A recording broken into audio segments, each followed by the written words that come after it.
suatu ukuran yang harus dicapai dalam pelaksanaan penyelenggaraan jalan tol.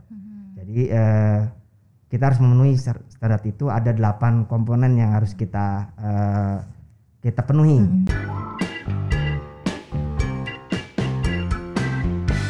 Hai Sobat Bina Marga, jumpa lagi dalam program Bincang Jalan dan Jembatan. Dalam program ini, kalian bisa dapat informasi seputar progres pembangunan infrastruktur jalan dan jembatan di Indonesia. Bersama saya, Girly, dalam episode kali ini kita akan membahas mengenai standar pelayanan minimal jalan tol. Sudah hadir bersama kita di sini Direktur Jalan Bebas Hambatan Direktorat Jenderal Bina Marga, Bapak Insinyur Budi Harimawan Semiharjo, Master of Engineering Science. Yang berikutnya nih Pak, kita akan bahas mengenai standar pelayanan minimal jalan tol. Nah, banyak nih yang belum tahu nih Pak, kalau jalan tol itu sebenarnya punya standar pelayanan minimal. Mungkin Bapak bisa jelaskan Pak, itu tuh seperti apa sih Pak? Nah, untuk SPM ini atau tadi dikatakan tadi sebagai standar pelayanan minimal, itu sebenarnya sebagai jantungnya penyelenggaraan jalan tol.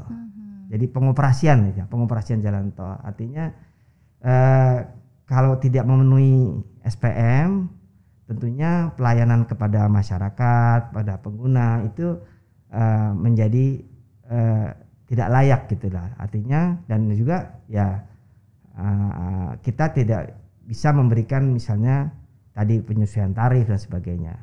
Jadi SPM itu kalau di definisi ilmiahnya merupakan suatu ukuran yang harus dicapai dalam pelaksanaan penyelenggaraan jalan tol. Jadi kita harus memenuhi standar itu. Ada 8 komponen yang harus kita penuhi. Nah, 8 itu apa aja tuh Pak? Saya jadi penasaran tuh Pak. Pertama kita kondisi jalan. Kondisi jalan mungkin kalau teman-teman yang paling gampang kelihatan tuh perkerasan. Perkerasannya gimana sih? Nggak boleh lobang. Ataupun kalau ada lobang kita harus bisa memperbaiki dalam 1x24 jam. Seperti itu. Jadi harus mulus terus ya Pak jalan tol ya Pak. Kemudian jadi ada, tadi kemulusan tadi dihitung dari kerataan sama kesehatan. Jadi itu juga harus memenuhi. Setiap kali kita periksa kerataannya, kalau tol itu yang mulus di bawah 4, irinya di bawah iri 4. Kemudian kita juga nggak cuma jalannya aja, harus lihat median, kemudian bahunya, kronnya, kemudian drainasenya, apakah bersih dan tidak gitu. Itu kondisi jalan. Yang kedua kita juga perlu memenuhi jalan tol itu memenuhi adalah kecepatan tempuh rata-rata. Jadi kalau dalam kota itu paling minimum 40 km per jam. Dia bisa memenuhi itu. Rata-rata ya, bukan pas lagi macet dihitung. Rata-rata ya. Kemudian kalau di luar kota itu memenuhi minimum 60 km per jam. Kemudian di aksesibilitas. Nah, aksesibilitas ini terkait mengenai proses transaksi. Jadi misalnya berapa lama sih kita harus bisa tapping di gerbang tol berarti Pak ya, transaksi di gerbang tol. Aturannya ada sekitar 6 menit kalau per kendaraan. Dan juga jumlah antrian.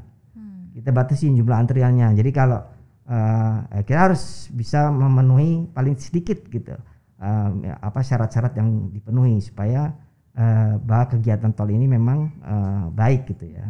Kemudian mobilitas ini terkait mengenai bagaimana kecepatan kita menangani suatu hambatan-hambatan di jalan tersebut. Kemudian juga misalnya kita akan menyediakan patroli, kecepatan bagaimana mengamankan, juga misalnya ada kendaraan yang mogok gitu. Jadi kita harus ada waktu yang harus disediakan, kecepatan berapa derek itu bisa menyediakan segera membersihkan tim rescue-nya ya Pak ya. Kemudian ada di luar itu ada tempat istirahat. Tempat istirahat termasuk juga nih bagian dari SPM. Nah, di situ kita perlu juga melihat bagaimana sih jalan masuk keluarnya. Apakah ya jangan cuma lihat jalannya aja tapi juga untuk ke rest area kan juga harus nyaman. Kemudian di fasilitas bagi kios-kiosnya juga harus kebersihan. Kemudian terutama misalnya kayak toilet ya, itu juga harus dijaga supaya pelayanannya optimal gitu ya. Kemudian kalau kita lihat lagi di keselamatan, keselamatan kita cek terkait rambu-rambu gitu kan. Kemudian juga ada lampu penerangannya, ada yang mati, ada yang harus segera diperbaiki. Semua itu harus memenuhi kriteria-kriteria tertentu. Kemudian ada unit pertolongan bantuan darurat, ini rescue-nya. Jadi ambulan rescue harus siap sedia memang. Jadi memang dalam satu proses mereka ada yang patroli periodically ya, akan berselang berapa jam berputar lagi, sehingga para penanganan tertentu dia nggak perlu nunggu dari kilometer 0 misalnya, dari pos gitu ya Pak ya. Gitu. Satu lagi yang terakhir itu lingkungan. Lingkungan di sini tentunya tadi kebersihan, kemudian rumput yang menghalangi drainase atau itu dirapihkan lagi. Gitu. Jadi itu yang SPM intinya 8 komponen itu kita punya tolak ukur masing-masing, kita hitung mereka untuk memenuhi. Kalau nggak memenuhi mereka kita kasih korektif atau teguran untuk memberikan koreksi. Ya, akibatnya nanti pada waktu misalnya 2 tahun penyelesaian tarif ya kita menilai ini. Kalau mereka sering nakal nggak memenuhi ya kita bisa memberikan punishment, tidak kita sesuaikan sesuai apa yang kita sesuai dengan persyaratannya, mungkin dia berhak mendapatkan kenaikan seperti itu. Jadi mungkin bisa ditunda dulu gitu ya Pak, sampai ada perbaikan yang dilakukan oleh pengelola jalan tol gitu ya Pak ya. Nah kalau untuk pengawasan itu kan berada di Direktorat Jenderal Bina Marga ya Pak ya. Nah mungkin Bapak bisa jelaskan nggak Pak, kalau untuk penyelenggaraan jalan tol apa saja sih Pak tugas dan wewenang Ditjen Bina Marga Pak? Ya sekarang ini mungkin memang orang kan mesti taunya cuma satu ya, di Kementerian PUPR yang ngerjakan tol ya jalan tol gitu, atau orang malah taunya kadang-kadang Jasa Marga gitu, atau Bina Marga gitu kan. Kadang malah ketukar-tukar tuh Pak. Antara Bina Marga sama Jasa Marga. Betul. Ternyata ya karena kita juga sifatnya kan Bina Marga ini memang kementerian, sehingga memang lebih di dalam ya. Yang keluar memang operasional memang ada di BPJT. Dan kembali lagi sekarang ini kan di PU ini ada 3 organisasi, di mana ada Bina Marga, Ditjen Bina Marga, kemudian ada BPJT pada pengatur jalan tol, dan satu lagi DJPI atau Ditjen Pembiayaan Infrastruktur. Nah ini ada pembagiannya kemarin dengan Permen PUPR yang nomor 20 tahun 2020 tentang kewenangan. Jadi istilahnya kalau teknis persetujuan desain, persetujuan teknis itu ada di Bina Marga. Kemudian kalau tadi FS, kemudian ada pelelangan itu ada di BPJT. Badan pengatur jalan tol ya Pak. Dan yang pengusahaan, ini yang ketemu dengan KPBU, dengan private PPPP misalnya, itu jadi itu dari JPI pengusahaan. Jadi intinya sebenarnya kalau secara khusus di Bina Marga adalah yang regulatornya sebagai perencanaan, kemudian menyiapkan ruas-ruas rencana umumnya, ya kan. Kemudian juga pembentukan peraturan undang-undang kita yang menyiapkan. Kemudian juga tadi jaringan kita menyiapkan. Kemudian juga persetujuan desain atau RTA, kalau kita namanya kan RTA itu rencana teknik akhir. Rencana teknik jadi akhir. Sama dengan kalau di adalah DED atau design engineering. Ya. Design engineering detail ya. Kemudian juga izin rumija nih yang paling sering. Jadi pemanfaatan dari jalan tol untuk ada crossing, ada pipa untuk crossing atau bikin jembatan atau buka simpang susun baru atau ada sekarang yang banyak kan karena berjajaran sama kereta api cepat, pembukaan terminal, jadi itu perlu izin. Nah itu izinnya harus melalui kita. Oh, melalui Bina Marga ya, melalui Bina Marga. Okay. Itu bebannya banyak sekali karena izinnya ratusan mobil. Iya betul. Kemudian juga pengadaan lahan. Pengadaan lahan itu khusus di kita. Jadi yang mengadakan memang, dan kita sebenarnya di sini hanya juru bayar sebenarnya dalam konteks dalam pekerjaannya. Kita ada nanti bersama dengan Kementerian BPN, ATR, kemudian juga dengan kantor tanah ya biasanya. Jadi kita pengadaan tanah, dan terakhir adalah penguasaan umum. Penguasaan umum ini tadi secara dari konstruksi kita melakukan quality assurance, jadi melakukan pengamatan, di samping ada konsultan supervisi, tapi kita sebagai quality assurance-nya. Kemudian juga di dalam pengoperasian juga kita melakukan pengawasan tadi yang teman-teman bersama-sama BPJT sebagai pengoperasian jalan tol, sehingga kita bisa mengamati tadi pemenuhan SPM. Kalau ada penyesuaian kita juga akan melihat bagaimana mereka melakukan selama tidak ujuk-ujuk selama pas di akhir 2 tahun aja dia betulin. Tapi sepanjang tahun dia harus memenuhi SPM tersebut. Jangan tiba-tiba ketika wah udah 2 tahun nih ada penilaian baru dirapi-rapihin gitu ya gitu. Pak ya. Ya betul. Nah terus mengenai jalan tol di tahun ini kan sudah kemarin ada beberapa yang sudah diresmikan nih Pak.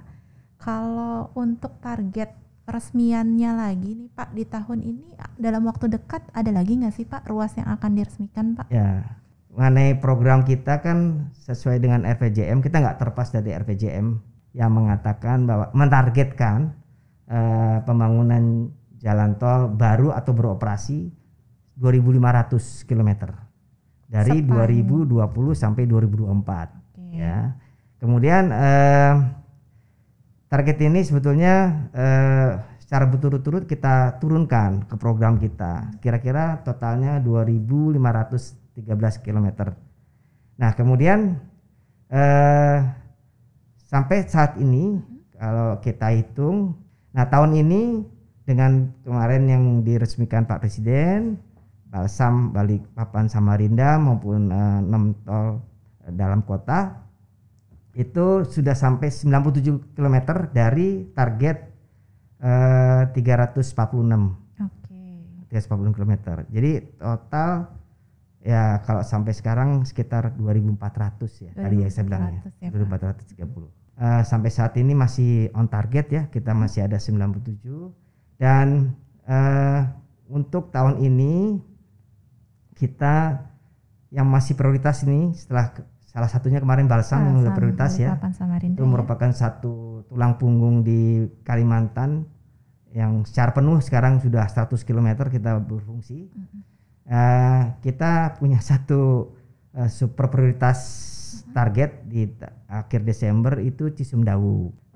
Selain Cisumdawu kita menyelesaikan Jor 2. Jor 2 itu dari Cilincing Cibitung, Cibitung Cimanggis, kemudian Cinere Serpong, dan Serpong Cinere Cegarawi, kemudian Cinere Serpong. Itu kita insya Allah tahun ini juga harus selesai, menyambung atau mengurangi beban Jor 1 dan juga Jiut. Kalau kita bilang tuh Cawang Priok itu kan jalan intraurban.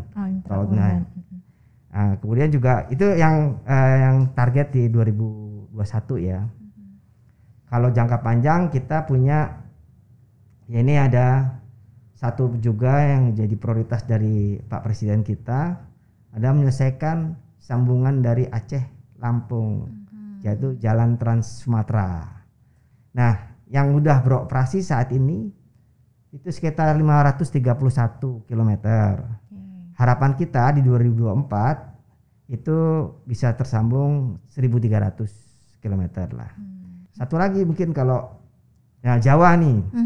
Jawa gimana tuh? Trans Jawa juga sebetulnya kita meninggalkan sedikit 170 km itu antara Probolinggo ke Banyuwangi. Jadi Trans Jawa ini masih ketinggalan di situ ujungnya. Kan Bapak sempat menyinggung mengenai tol Balikpapan Samarinda yang sudah beroperasi penuh ya Pak ya. Nah banyak juga nih yang penasaran gitu ya, dampak ekonominya dari pembangunan jalan tol ini tuh seperti apa sih Pak bagi Kalimantan Timur dan sekitarnya? Ya sebenarnya tol Balikpapan ini kan memang sudah ditunggu 2018-2019 itu diresmikan Pak Presiden sendiri, Pak itu seksi 2, 3, 4 tapi sekitar 60-an kilometer. Kemudian sudah ditunggu memang seksi 1 dibiayai oleh APBD. Kemudian seksi 5 yang ke arah bandara itu juga dibiayai oleh loan pinjaman dari APBN dan loan Cina. Pengembangannya ya harapan kita kan kita ada rencana memang ada pembentukan IKN ya, Ibu Kota Negara baru di Kalimantan yang tentunya nanti sudah kemarin juga sudah lihat oleh Pak Presiden, ada sodetan di tol yang memungkinkan nanti memperlancar konektivitas antara Kota Balikpapan dari bandara sampai ke Kota Baru, IKN Kota Ibu Kota Baru ini.